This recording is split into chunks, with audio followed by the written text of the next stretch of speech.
Today we're going to be talking about separation of variables. And I know I've been talking about this in previous videos, but today we're going to be doing some fun examples. I'm going to kind of be skipping around because I think that some of the examples are kind of interesting and some of them maybe we'll just do during class. So separation of variables. So if you have a differential equation that's in the form dy dx equals some function in terms of y times by some function in terms of x, that is called separable. And we could separate the variables so that you separate into all of the stuff that's in terms of y, all the stuff that's in terms of x. And then you take the antiderivative of each side. Okay? And that's how I typically solve them because that's what's tested on the AP. So our first example here. So separate these out. So I'm going to leave the y on this side. And I'm going to divide by cosine, which is like saying secant again. So that's secant squared dx. I divided by cosine, which is like saying secant. I multiplied by dx. Now I integrate both sides.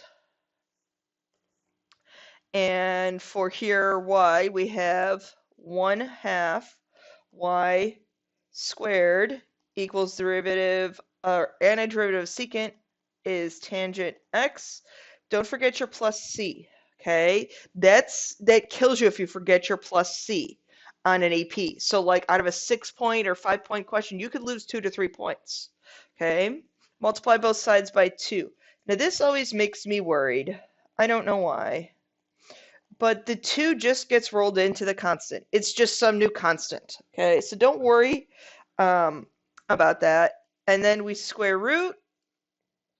It's funny that I don't have a plus or minus in here. I'm going to throw the plus and minus in there.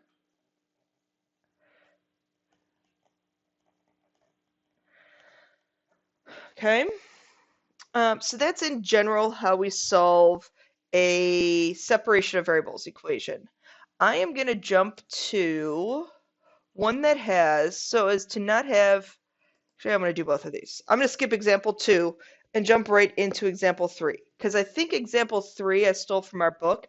I think this is a really good example, because I want us to remember that 3x squared y squared, we have a dy dx. I'm going to add that x over to the other side. So now to separate my variables, I have y squared dy. If I divide by 3x squared, I get a 1/3 x to the negative 1 dx. Now I integrate both sides, and I get 1/3 y to the third is equal to 1/3 the ln of the absolute value of x plus c. Okay, I'm going to multiply everything by 3. That gets me the ln of x plus c. You don't have to make it 3c because it just gets rolled in. Now at this point, use your initial condition and plug in 2 for y, 1 for x, so I get c to equal 8. So my final equation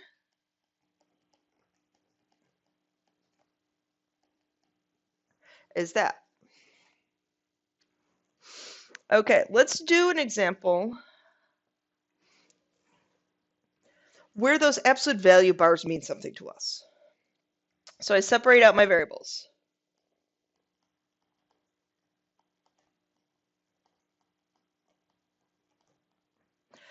I take the antiderivative of both sides.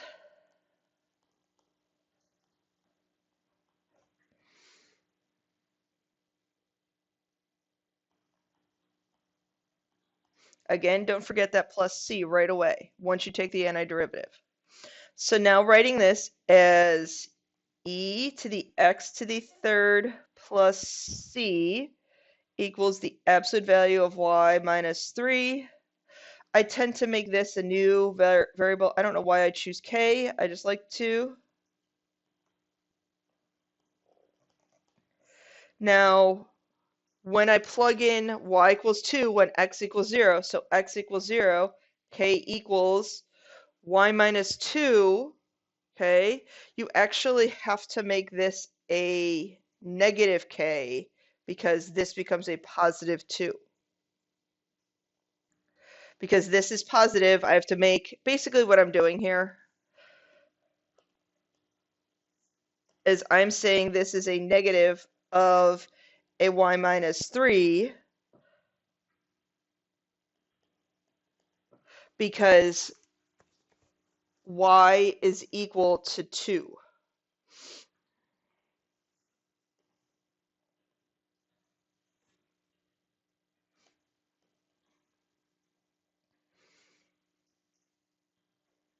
Oh, that becomes a positive 1. For some reason, k is equal to a negative.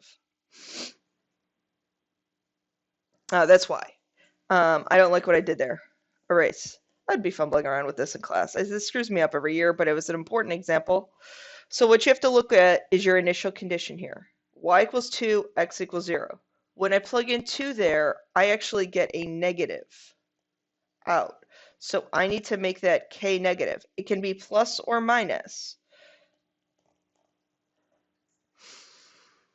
But it's negative because when I plug in 2, this becomes negative. Now when I plug in 0, I get negative k is equal to a negative 1.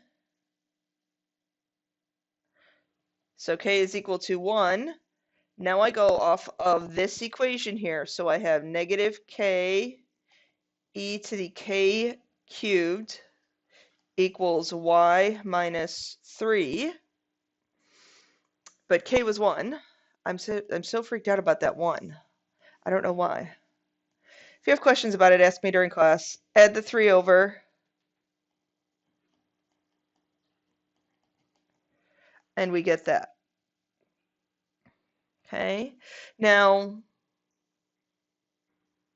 you could take the derivative of this and make sure you get that back. I just want to make sure that when I plug in 2 and I plug in 0, I get that, and it works. When I plug in 0 here, I get 3 minus 1, which is 2. So it does work. Okay? Okay. This one is an example, a application, and another good application, because a question very similar to this. Differential equations show up on the AP a lot. They show up a lot more often, and my students freak out. But you have to understand that it's just, like, it's an application, but it's just a differential equation. Okay, that's all we're trying to set up here. So the rate of change of number of foxes is directly proportional to 550 minus n of t. So we have dn over dt is directly proportional to 550 minus n of t. Hey, this kind of looks familiar from that Newton's law of cooling. I just recorded my Newton's law of cooling video. From here, separate out your variables. I'm going to leave this as n, understanding that it's going to be a function n of t in a little bit, equals kt. We integrate both sides.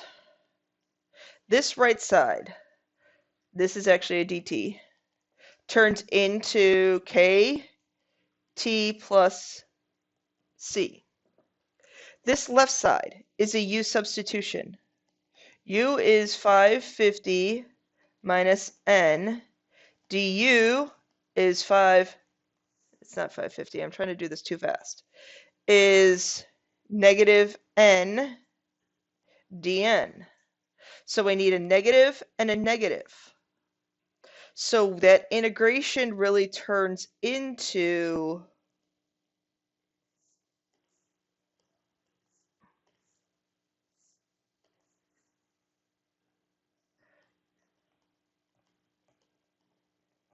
that. Okay, and that's key for you to understand. I'm going to multiply by a negative.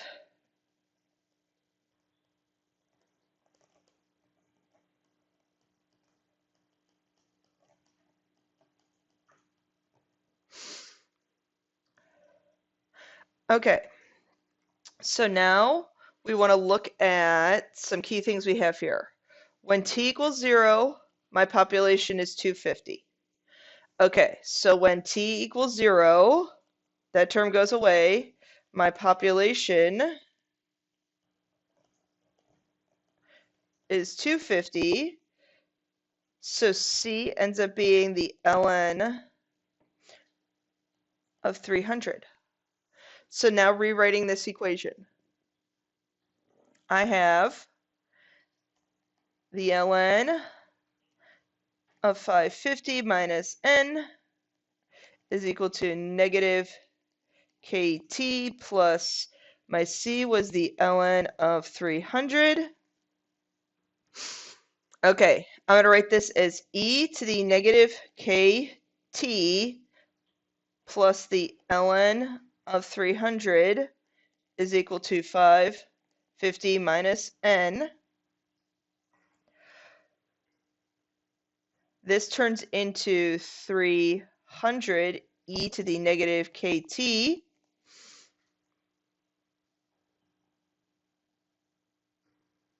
equals 550 minus n. What I'm going to do is I'm going to subtract that 300, this term over. I'm going to basically switch the location of 300 and the n.